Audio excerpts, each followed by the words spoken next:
Well, that was quite a scare. A few minutes more and it would have been one of the shortest tenures on record for a first officer. Is that the engineer that was out on the hull? That storm did a real number on her, but she'll live. Just needs rest. You should worry about yourself. Your duridium levels got dangerously low and destabilized your cell structure. This is definitely one of the more memorable first days I can think of. My name is Dr. Aram Duval, Chief Medical Officer.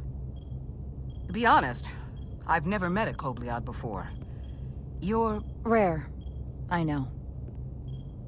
I was going to say special. Your people's numbers have dwindled, despite the Federation's efforts to find a more readily available alternative to the duridium you need to survive. Yet you joined Starfleet, and managed to thrive. I imagine the responsibility must be overwhelming. Maybe even a burden at times. I know what it means. And I know the responsibility that comes with it. But I can't be anything more than who I am. And if someone has a problem with that, or expects something else, then that's their problem, not mine. That's exactly right. And don't worry, I won't treat you like a science experiment. I just do the science and leave the experiments to Solano. You don't agree with his methods? I don't agree with his definition of acceptable risks. Not when the lives of your crew are at stake. My professional opinion is that the accident took a toll. More than he's willing to admit. He's overstressed, operating in the pressure cooker of his own mind. Which is never a good headspace when the lives of your crew are at stake. What concerns me is that now he's even further away from the thing he's been chasing his entire career. Breakthrough discovery. A major innovation. Something he can put his name on. But the more the time passes and the further out of reach it gets, the more risk he'll be willing to take. I think after what happened, Captain Solano's learned his lesson. And whatever ambition he once had is on hold for a while. He may say that, but you'll see what happens. And I have to give you credit for what happened on the bridge. It took guts to defy a direct order. Huh. I guess word travels fast around here. It's a small ship, and everyone's curious about the new XO. Fortunately, your cell structure's almost completely stabilized. And I'll spare us both the lecture, but I do feel it's my responsibility to remind you, without regular infusions of duridium, you will not live. It's as simple as that. Understood. Then, my work here is done.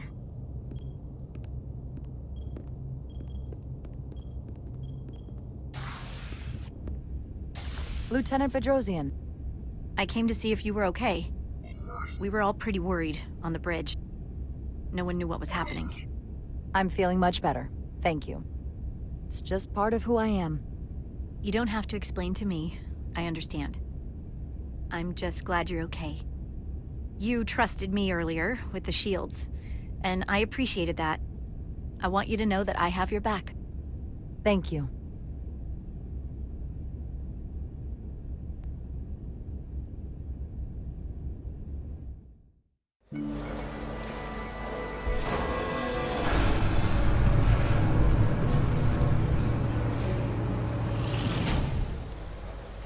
Complete the diagnostic sequence, and this shuttle will be cleared for service. Yes, sir. The storm in the Hotari region will interfere with our transporters, so we need all available shuttlecraft in working order.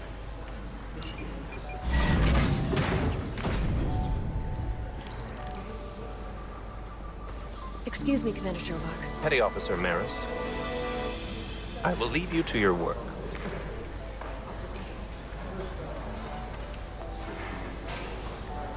I stopped by sickbay and saw Millie.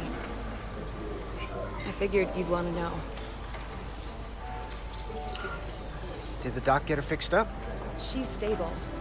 But there's something about the storm's radiation that's making it hard to heal the energy burns. That doesn't sound good. She's toughing it out. Dr. Duval said she'll be back on duty soon, though. Come on. I have to run the final diagnostic. I can't stay long. I've got a long to-do list before we get to Hotari, and things are piling on faster than I can check them off. We're making all our last-minute checks and security, too. We'll just have to take things as they come. Control what we can, and roll with the punches. Next thing you're gonna tell me you're listening to Andorian jazz. No. The point is, the right time might never come. So, I'm just gonna roll with it. I had a chance to think about this while I was away. Then you and Millie almost got killed out on the hull. And I thought it was important that I just come out and tell you. Instead of tiptoeing around it. Or worse. Miranda, is everything all right? Yeah, I'm fine. Maybe even better than fine. What I'm trying to say is, we've been really good friends for a long time. But I got back here and I couldn't ignore it anymore. I want to see if there's more between us than just being friends.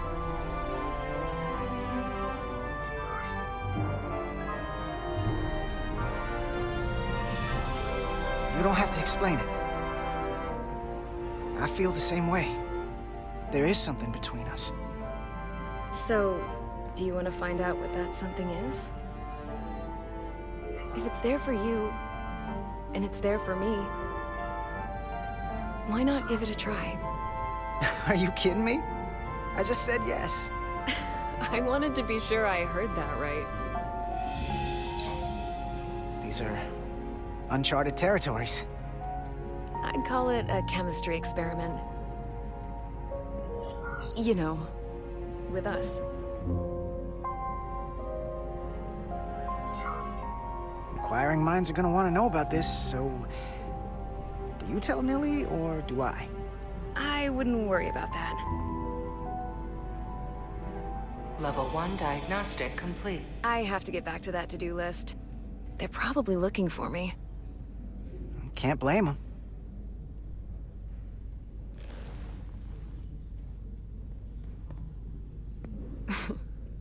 I'll be seeing you.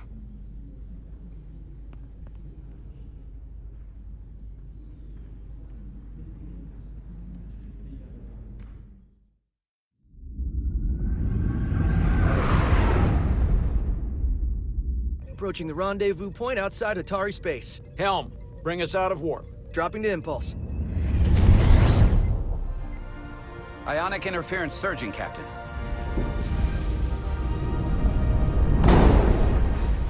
Shield integrity holding. We can take it. We are at the correct coordinates to meet the shuttle. Commander Rydek, find us our diplomat, if you will. Aye, Captain. Let's reduce the noise. Filter out environmental signals. I can manually tune what's left for Federation signal types.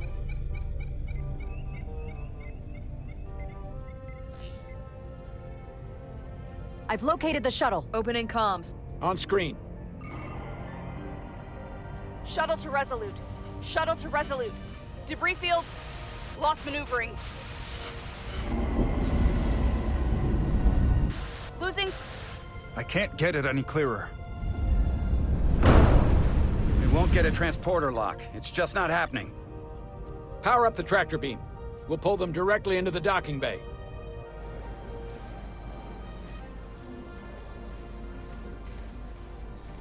Diaz, you good to run the tractor emitter? Yes, sir. Come on, Diaz. First thing, lock onto the shuttle and stabilize the rotation.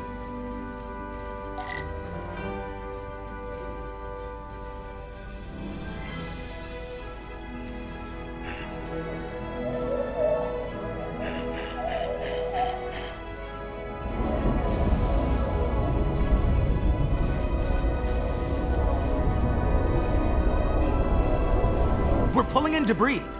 I'm on it.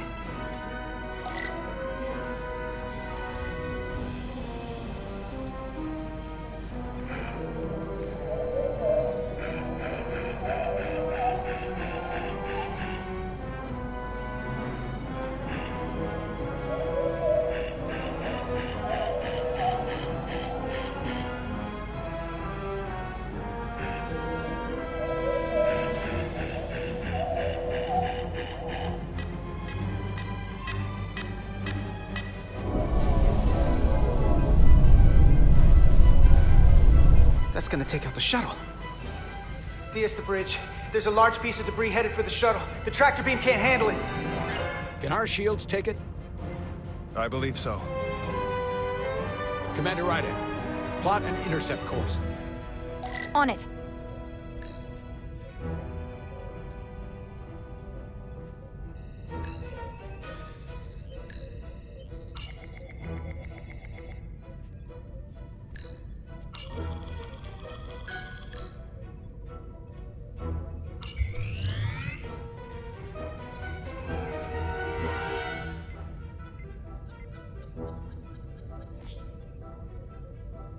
Here we go. Maneuvering thrusters bearing 53 Mark 17. 200 meters on an intercept course. Maneuvering.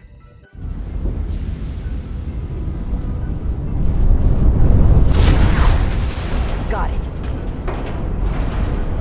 Whoa! Someone's working hard on the bridge.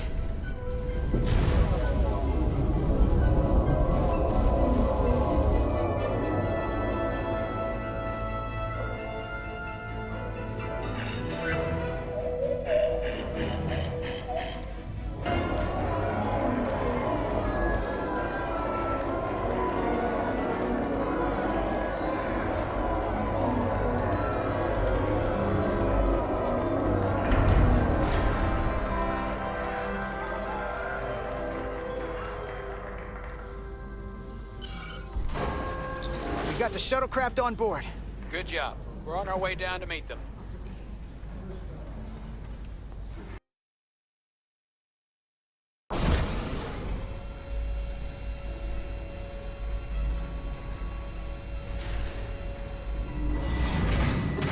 Terra firma, so to speak.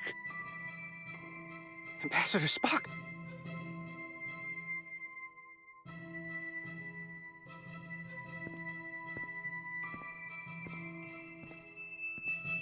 The captain will be right down to meet you, sir. In that case, I will wait for him here.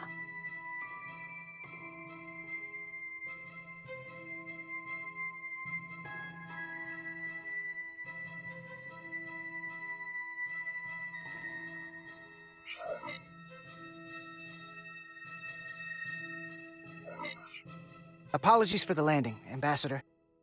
I was operating the tractor beam, sir. I take responsibility. Our arrival was the smoothest part of our journey. Your artistry with a tractor beam is commendable. We thought we were prepared for our arrival in Hotari space, but it is evident my craft was not sufficiently robust for such intense ionic activity. The storm has been pretty intense.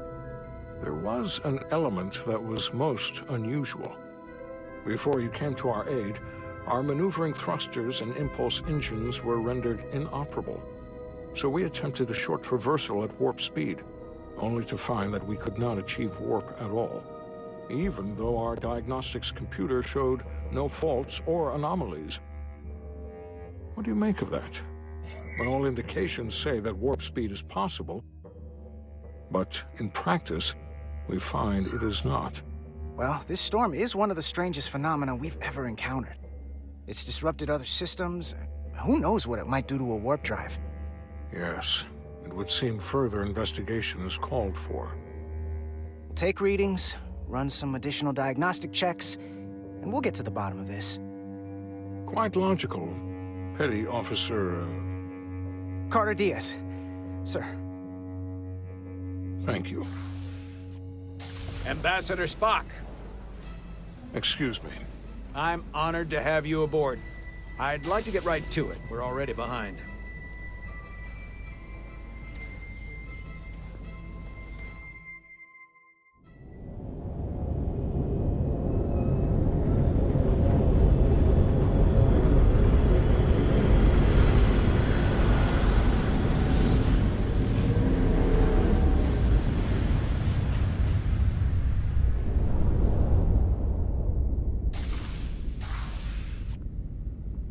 Ambassador Spock, my senior staff.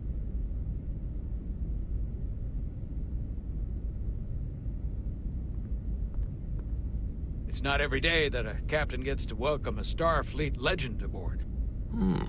You flatter me, Captain Solano. But legend implies the past tense, whereas I am very much focused on our present circumstances. I didn't mean to suggest you were stuck in the past. You're right, Ambassador. Not the most diplomatic choice of words. Your experience comes from the past. But our present situation calls for it. True enough. We were hoping you could fill us in on the details. We got the basics from Starfleet. Two formerly peaceful neighbors are now on the brink of war. Indeed, and the tension between them grows fiercer by the hour.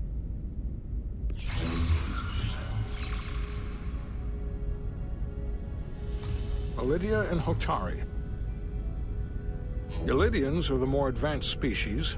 They made first contact with the Hotari over a century ago. This is Tau, the Hotari moon. It is rich in dilithium, and for decades, the Hotari and the Ilidians have shared a mining operation there. The Ilidians provide the technological resources, while the Hotari have served as the labor force. The stability of that arrangement was the source of their peace, until recently. The Hotari have suddenly and forcefully seized control of the mining operations and expelled the Ilidians from their system. That is the official story, as told by the Hotari when they requested Federation mediation. But the details remain scant. Communications between all parties have been limited by the ionic interference. How is it the Hotari were able to turn the tables and take the mines against superior forces, especially after decades in this arrangement? Unclear. The answer to that question may be the key to a new, lasting peace, and one that I hope we can uncover during these negotiations. But it is unlikely the relatively primitive Hotari forces would stand a chance against the Ilidian fleet if this escalates to open war. Left unchecked, this conflict will result in more bloodshed, which is what we are here to prevent. And the dilithium trade hangs in the balance. Clearly, the Hotari have been exploited in this relationship. Maybe we can persuade them peace is the more profitable alternative for everyone. They both profited from the mines. And for the Hotari, something is better than nothing. Peace is our objective, after all. The Hotari just won their independence. It's hard to believe they would give that up just for profit. I agree. It would be exceedingly difficult to bring the Hotari to that position. Neither the Ilidians or the Hotari are members of the Federation, so we can't make them do anything. There is an additional complicating factor I should mention. In the past, the Federation has relied on the Ilidians as a source of dilithium. That certainly changes things. Federation sources its dilithium from a lot of places. Yeah, and this is one of them. So we've already played a part in this. Unfortunately, that is indeed the case, Commander Rydek.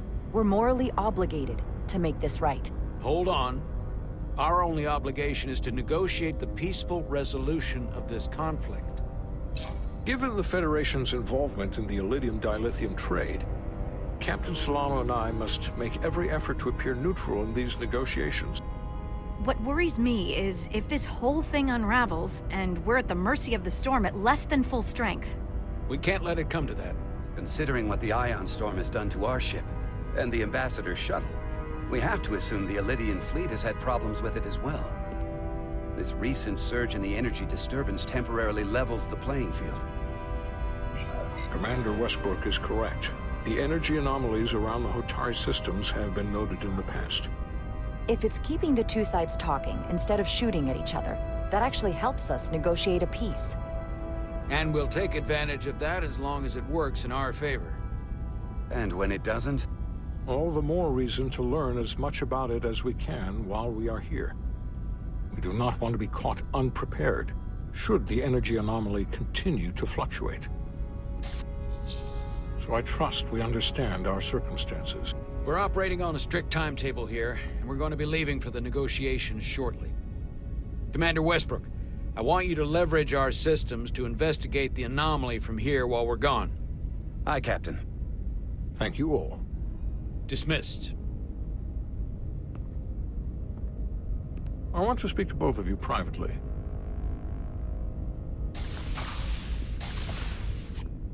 Ambassador Spock, I'd like to make a formal introduction. My first officer, Commander Jara Rydek. Commander, as you are aware, there are limits to what Captain Solano and I can do in our official capacity as representatives of the Federation. But someone in an unofficial capacity, your first officer, for example, would not be bound by those restrictions. Commander Rydek could ingratiate herself to certain parties behind the scenes, where they may be more candid in revealing information that could lead to a resolution. She certainly goes her own way. Maybe that helps in this case. I'm perfectly happy to work outside the lines. And by extension, you will be doing your duty, Commander. Just not too far outside the lines. Well, I hope Commander Rydek will have more luck finding out what really happened than we will through official diplomatic channels. The fate of the negotiations, the interests of the Federation, and the prospect for peace may very well depend on it.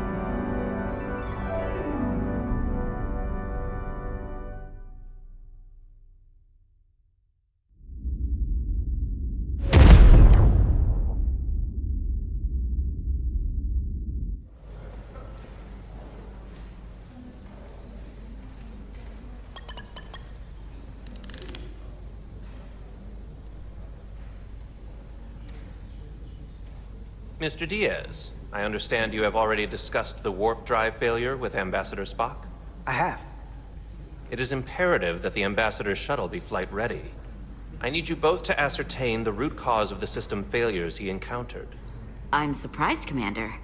I thought you would have wanted to work on Ambassador Spock's shuttle yourself. I respect the Ambassador and his many accomplishments, but I do not derive any satisfaction from interacting with his shuttle as if it were somehow transubstantiated through its association with him. Especially when I have the entirety of this starship to concern myself with. The Ambassador asked me to take a look, and I'm ready to crack this thing open. Good. You could learn from Mr. Diaz's focus. I'll take notes. Then I will leave you to it. Make note of any abnormalities in your report. Carry on. One nice thing about Vulcans. Chovak is the only person who didn't look at this and treat me like I was something to pity. Doc says I should get used to it. Doesn't mean I want to be reminded of it every minute of the day. Hey, you won't get pity from me. I think it makes you look tough. As tough as you really are, that is. And that makes you sound pretty smart. I might need you to save me from myself next time, though. Come on. Let's get to the bottom of this.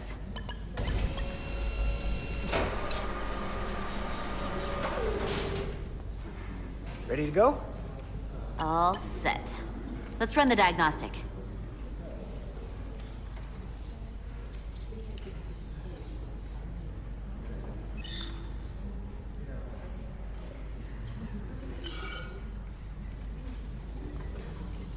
So, I know about your talk with Miranda. You do? She sent me a Priority 1 dispatch right after your conversation. I'm happy for you. Both of you. Thanks. But I'm only going to tell you this once. Don't screw this up. Because I would be very unhappy if you tried this out and then, I don't know, 6 weeks or 6 days later, I have to start splitting holidays between the two of you. All because things went south and you're not on speaking terms. That just isn't gonna work for me. Are you upset? Not on your life, Diaz. But you need to be careful. I like my friends and I like our group. I don't want to lose that. Is that thing done? Yeah, it's wrapping up. Let's see. The relays along the primary EPS are blown. The backup relays are all intact. An EPS overload from the warp drive could cause that. But how did the shuttle end up dead in the water? Huh. Well, maybe the ship's data recorder can tell us something.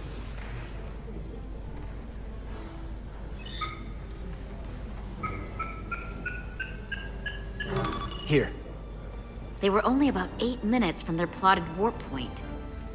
No faults, just those warnings. What are they?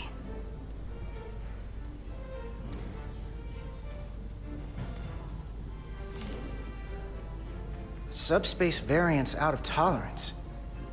What does that mean? It means the main navigation array lost sight of space somehow. Will the array going offline cause that? Yes, but it should have also thrown a fault code.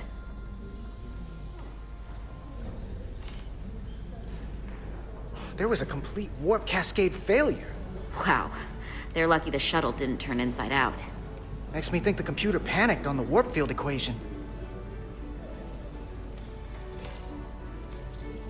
The warp field became inverted suddenly. I've seen this happen when the center warp coil cracks. A cracked warp coil throws a fault code. Still, we should take a look. Any one of these failures should have thrown a fault. If it was caused by a system failure. None of this caused the relays to blow. Roll forward to when that happened. Yes, ma'am. So here, they take a moment to get their bearings and they attempt to re-engage the warp drive. There. That's the relays blowing. And look, there's another warp system alert. They're all the same. Subspace variance out of tolerance, or warp inversions. Finally, there's a complete warp cascade failure. Then it's one of two things. Either a warp coil is cracked, or the navigation array is offline. That makes sense. Divide and conquer. You want to check the warp coils or the navigation array? I'll check the other. Let's not overcomplicate this. One of these systems is likely broken. I'll check the nacelles for a cracked coil.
checked every coil on the port nacelle for imbalances. If any coil in either engine were cracked, I would have detected it. So, it must be the navigation array. Except it's not. Checked and double-checked. Well, the readings don't lie. Here comes the security detail for the way team.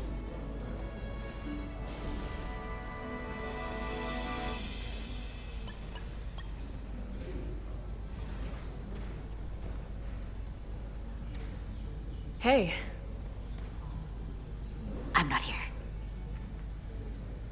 We're escorting the negotiating team to the surface as soon as they come down from the bridge.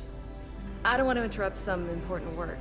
I was just hoping to see you before I go. The captain and the others will be here any minute now. Should be an interesting ride down to the surface. Come on, I'm never too busy to make time for you. That's not true. No. But I am glad you came by. Now that's more accurate. I gotta be precise with you, huh? Hey, Maris. Aren't these those button pushers you're always hanging out with? And you're the phaser jockeys we always beat in Parisi squares, right? All aboard for Hotari. That another one of the captain's railroad things? Gotta be. I just usually zone out by the time he gets to the whole, steam engines were the warp drives of their day part. Catch y'all later. You don't want to miss your train. I do have to go.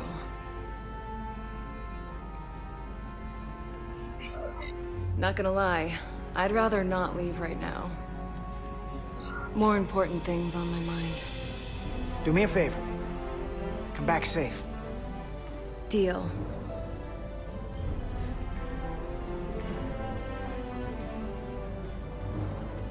Be seeing you.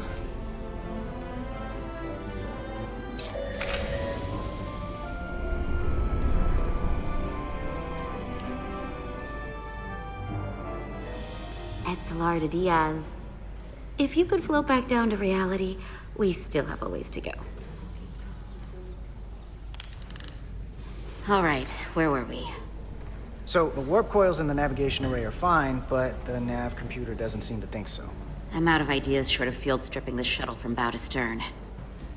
You wanna take this out of the shuttle and throw it on the bench? Oh, real hands-on maintenance. I like it. Okay, the nav computer is patched into the ship. The ship's computer can double-check our work. If the shuttle's nav computer is putting out false data, we'll know it. Let's run through the shuttle's logs again. Running now.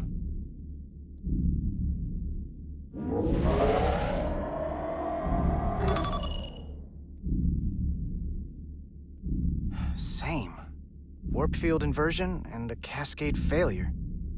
However, the Resolute computer doesn't show the same subspace variance. We're in the same conditions that the shuttle was in when it failed. Why wouldn't the ship's computer get a matching result? What if the subspace variance was a momentary occurrence? That's a possibility, and it would explain why the simulation under our current sensor readings failed to reproduce the issue. But a subspace anomaly strong enough to cause a warp field collapse would leave graviton ripples for days. Let's run with the momentary subspace variance theory for now. Roll forward to the shuttle's attempt to re-engage the warp drive. We need the conditions of space around the shuttle at the moment of warp failure. Resuming simulation.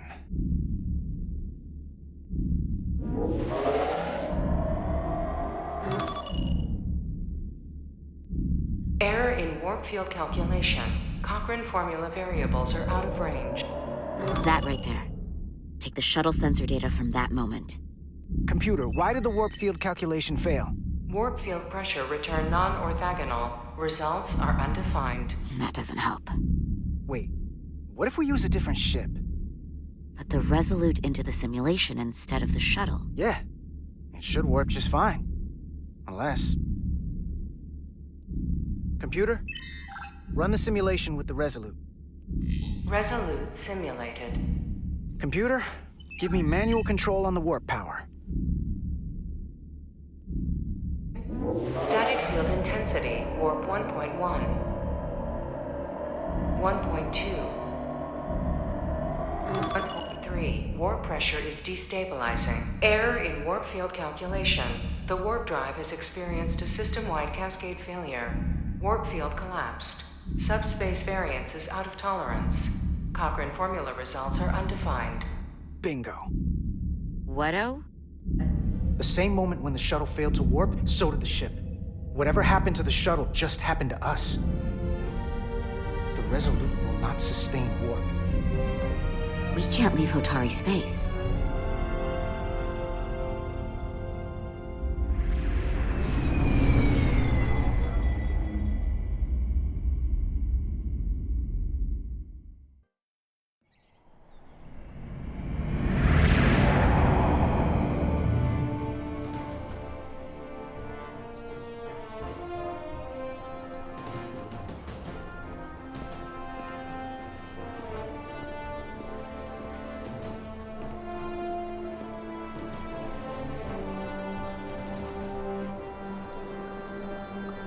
Ambassador Spock, Captain Solano, welcome to Hotari.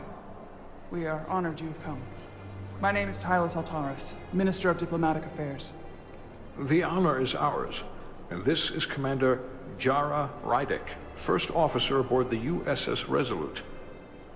You'll find she has a keen mind, and unique insight into the dynamics between the Hotari and the Illydians.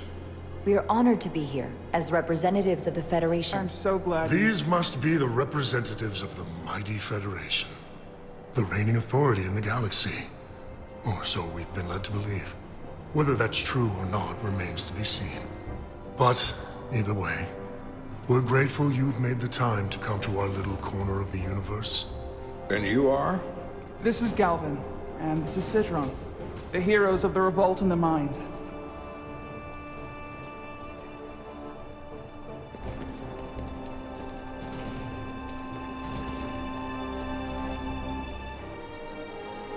Let's hope this is the last time we ever have to come here. If you'll excuse me.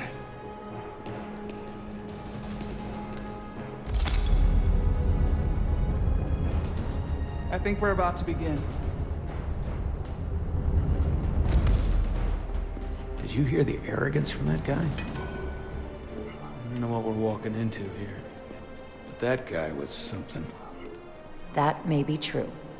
But let's keep an open mind going into the negotiations. Hopefully he's just one voice amongst many. Then let's hope he's the outlier. The Hotari have invited us as their guests, so we must show them the proper respect.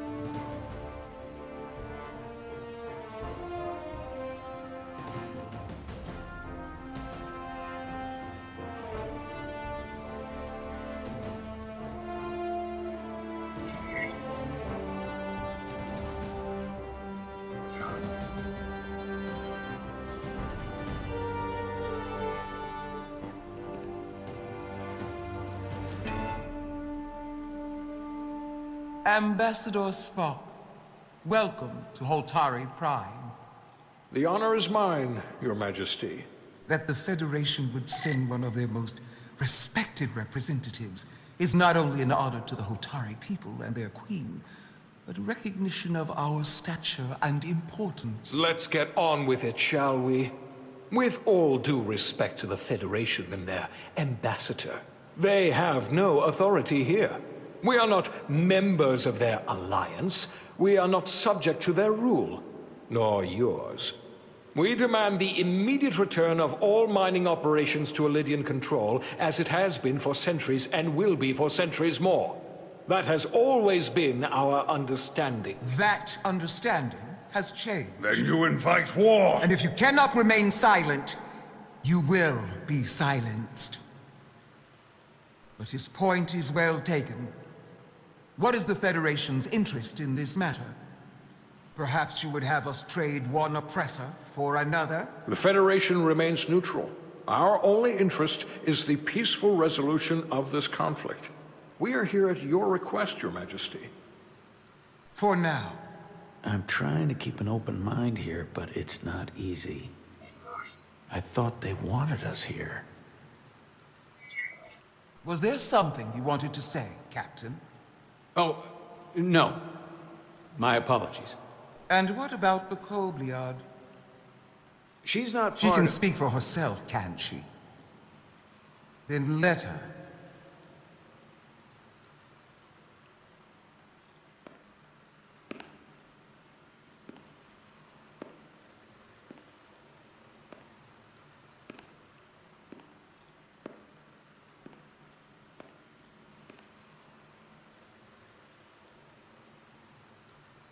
Now then, what is your name? Commander Jara Rydek, Your Majesty. Being a Kobliad, you would know better than anyone. Your people suffered brutal treatment at the hands of the Cardassians. Their injustice towards the Kobliad is as unimaginable as it is unforgivable. Not unlike how we have been treated by the Alidians. As much as they'd have you believe they are the victims here, remember it was the Hotari who attacked us. Hundreds of innocent Alidians were slaughtered without mercy in those mines. The blood is on their hands, not ours. Quiet! If after all the Kobliad suffered, you finally had the chance to right that wrong, to get out from under their control, would you take it? Or would you negotiate a peace?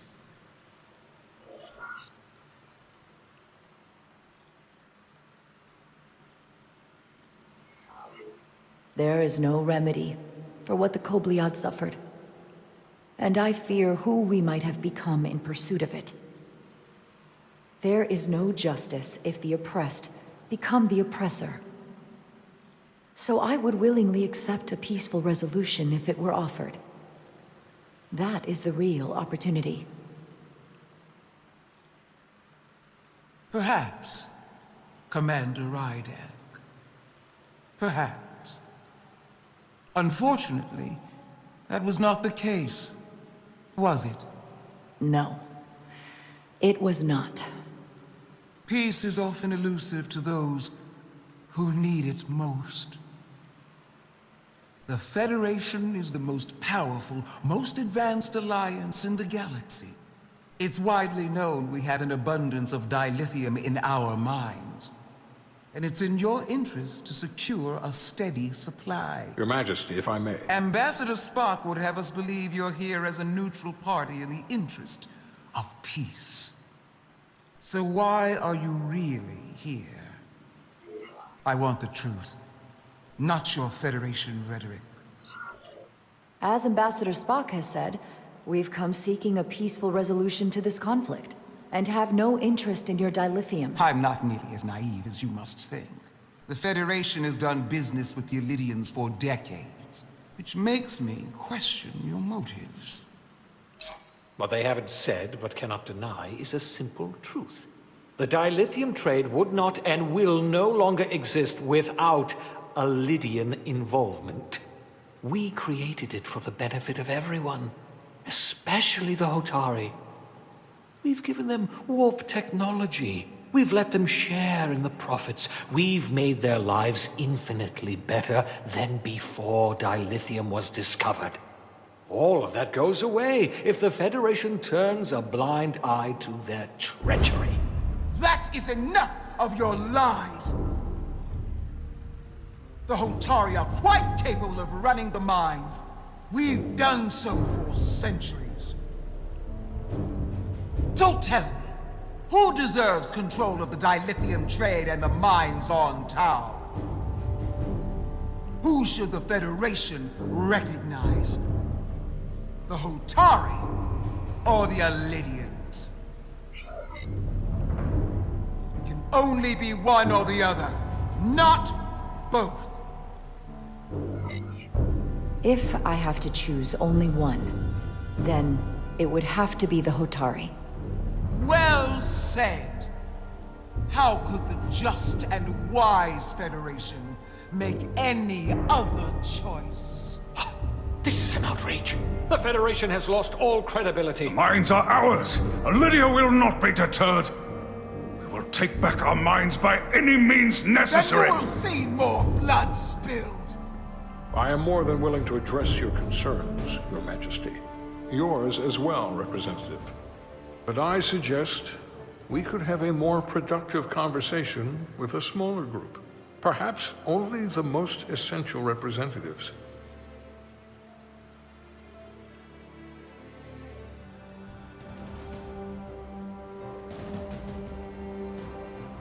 I suppose there is some sense to that.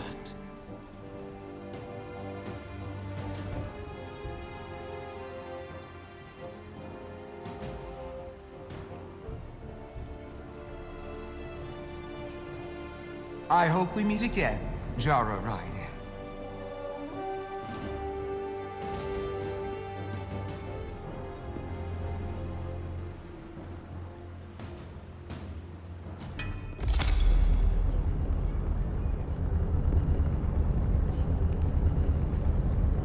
Spock and I will cover everything on the diplomatic front. You make nice with the locals and see if you can get some answers. We need to find out why the Hotari are so willing to risk war. What happened in those mines?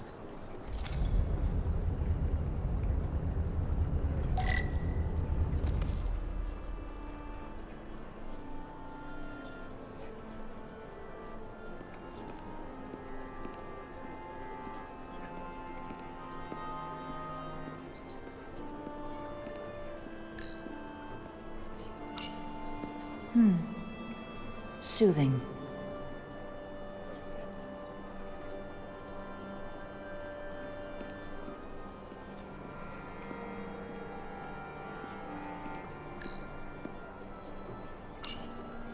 Commander, I'm glad you've chosen to side with the Hotari. I knew the Federation would see through the Elydians' baseless claims and protect the interests of my people. To be clear, I'm not on either side of this conflict. Our only interest is peace. I will keep that in mind. I assume you were there, the day the mines were seized from the Elydians. Not seized. Reclaimed. And restored to their rightful owners. Yes, I was there. We had to be decisive. Before the Elydians could even realize their worst nightmare was upon them. Did you have help from someone else? Hotari stands alone against the Elydian forces. We don't need help from anyone. They respect one thing above all else, and that is force. The greater the force, the more certain the outcome. Any talk of making peace is just that, and worth little without the strength to secure it. Which makes me wonder about your ship, the Resolute. Undoubtedly the Federation's finest warship. Ready to contend with anything the Elydians might have in store. Or is that not true? Maybe I've misjudged it. I wouldn't say state-of-the-art, but the Resolute is plenty capable and can hold its own against just about anything. Let's hope so. Because at the moment, it's the only thing preventing them from wiping us off the map. Sidron. A pleasure meeting you, Commander. I'm sure we'll cross paths again.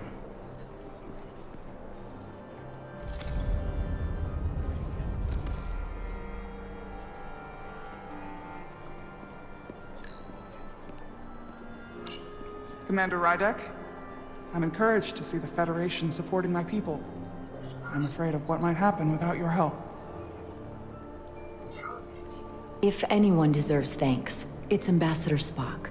No one is more invested in negotiating a peaceful settlement to this conflict than he is. I'm so glad. We need his help before the situation escalates further than it already has. It's been very trying. I saw you speaking with Sidron, our national hero. I'm curious, what did he say? He seems to be of the opinion that negotiating for peace is a waste of time. Because force is the only blunt instrument he understands. He's a miner, not a diplomat. For the first time in our history, the Hotari have the upper hand. We see ourselves as strong instead of downtrodden. New voices have risen up. Old voices shouted down.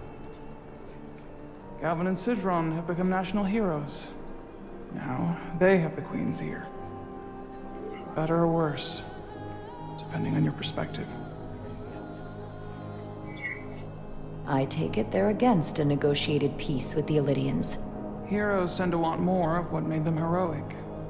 If it were up to them, they'd wage all-out war and bring ruin upon us all. My fear has been that the Illidians will launch an attack and crush us. You've seen their starship, no doubt. They could have retaken the mines whenever they wanted to, but it never happened. And as strange as this may sound, I'd almost say they're afraid. I just don't know what they're afraid of. It's still the same bluster and bravado you would expect from them. But it has no teeth. Like they're afraid of what might happen. Because of what happened in the mines. Is it Galvin they're afraid of? It's entirely possible. But I don't know for sure. Whatever Galvin is doing in those mines is turning everything upside down. But no one knows exactly what's happening.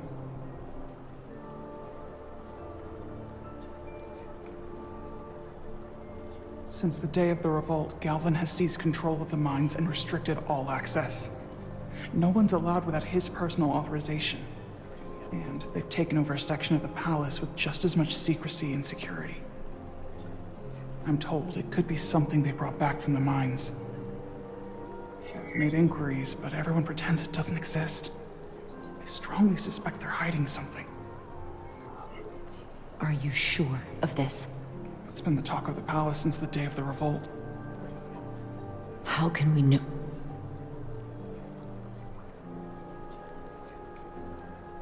I'd better see what's happening.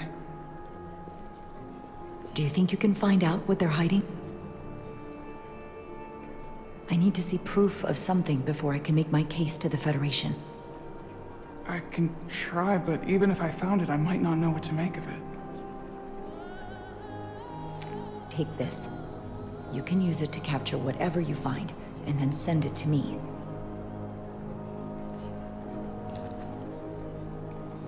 Thank you. I will let you know what I find. And I look forward to our meeting again.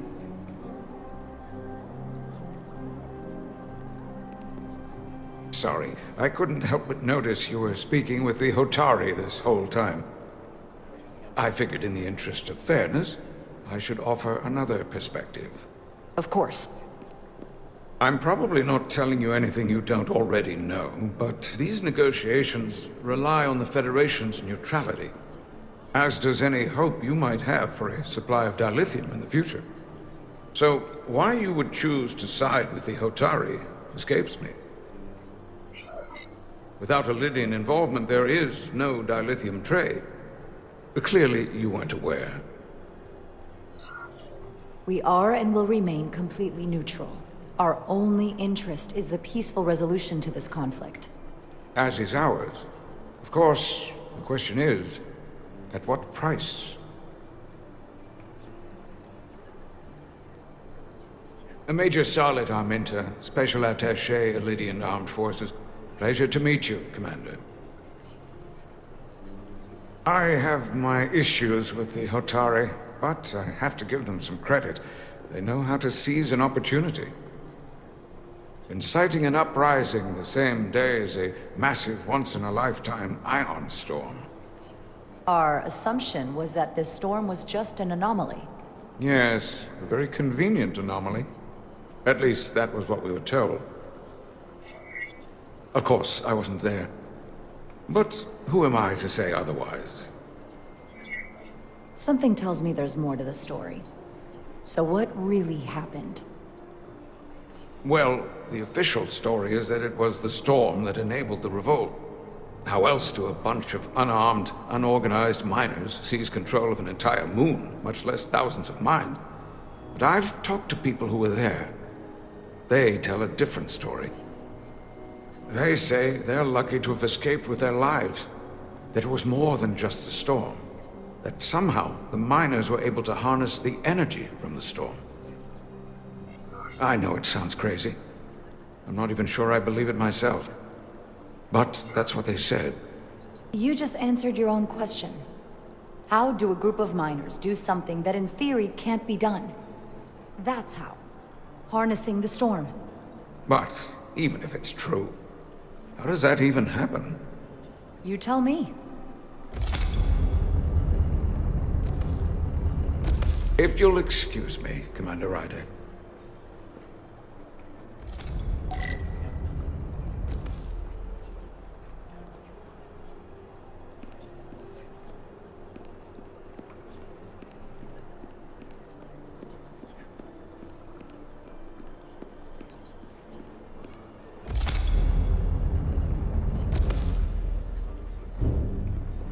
Well, that was a disaster. What happened?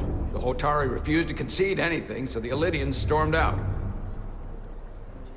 The Hotari did not invite us here as peacekeepers. I hope your efforts were more fruitful than ours.